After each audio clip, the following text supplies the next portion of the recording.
Eux ont bravé l'interdiction de manifester. Ces Russes, ces milliers de Russes qui ont exprimé hier leur opposition à la guerre menée par leur président en Ukraine.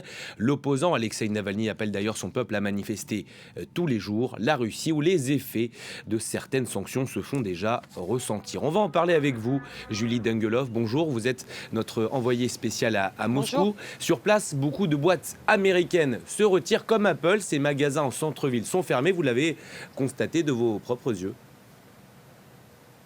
Oui, énormément d'entreprises européennes ou américaines ont décidé de quitter la Russie. Vous l'avez dit, c'est le cas notamment d'Apple, de Ford, de Nike ou encore des géants de l'aéronautique Airbus ou Boeing, ce qui pourrait avoir des conséquences assez dramatiques pour la compagnie russe Aeroflot qui possède 118 Airbus et 59 Boeing, puisque cette interdiction concerne également l'entretien ou encore les pièces détachées. Beaucoup d'entreprises automobiles décident également de quitter la Russie. Je suis allée dans le centre de Moscou, dans un grand centre commercial. J'ai pu en effet voir que la boutique Apple était d'ores et déjà fermée il y a plusieurs jours maintenant, que les personnes se ruaient sur le matériel électronique et notamment les iPhones d'Apple. Apple qui a également fermé son Apple Store ici en Russie, son application en ligne et l'application de paiement Apple Pay. J'ai parlé avec pas mal de gens dans ce centre commercial et notamment beaucoup de jeunes qui me disaient que ce n'était que le début de l'hémorragie, mais qu'ils ne souhaitaient pas céder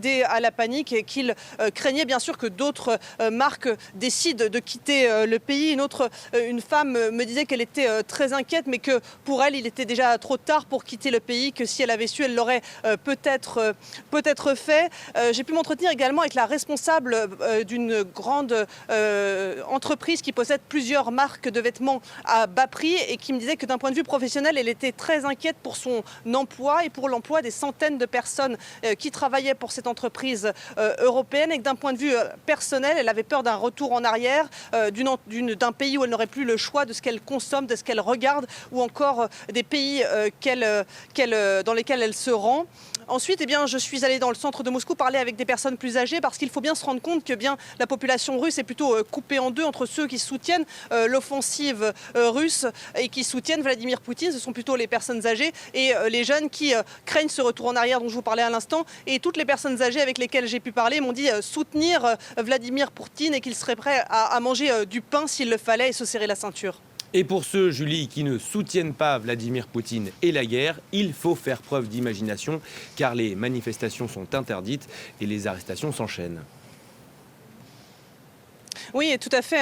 Certaines personnes bravent cette interdiction de manifestation. Ils se font quasiment systématiquement arrêter. C'est ce que nous avons pu constater à Moscou. Plus de 7000 arrestations depuis le début de l'offensive ici en Russie, dont plus de 3000 ici à Moscou. Donc les gens font preuve d'imagination pour tenter de montrer leur opposition à cette guerre. On voit notamment des graffitis sur les murs qui sont quasiment systématiquement effacés, ou encore des panneaux qui sont aux fenêtres des appartements avec marqué non à la guerre. C'est quasiment systématiquement le même slogan. Il y a également des lettres ouvertes qui se multiplient, des lettres ouvertes d'étudiants, par exemple d'une prestigieuse université qui forme diplomates, ou encore cadres des grandes entreprises qui ont donc 800 étudiants qui ont manifesté leur opposition à la guerre. Dans le milieu culturel également, on voit de plus en plus de voix s'élever contre cette guerre, mais systématiquement il y a des représailles. On pense notamment à la directrice d'un théâtre qui s'est opposée à cette guerre et qui a été renvoyée de son poste. Donc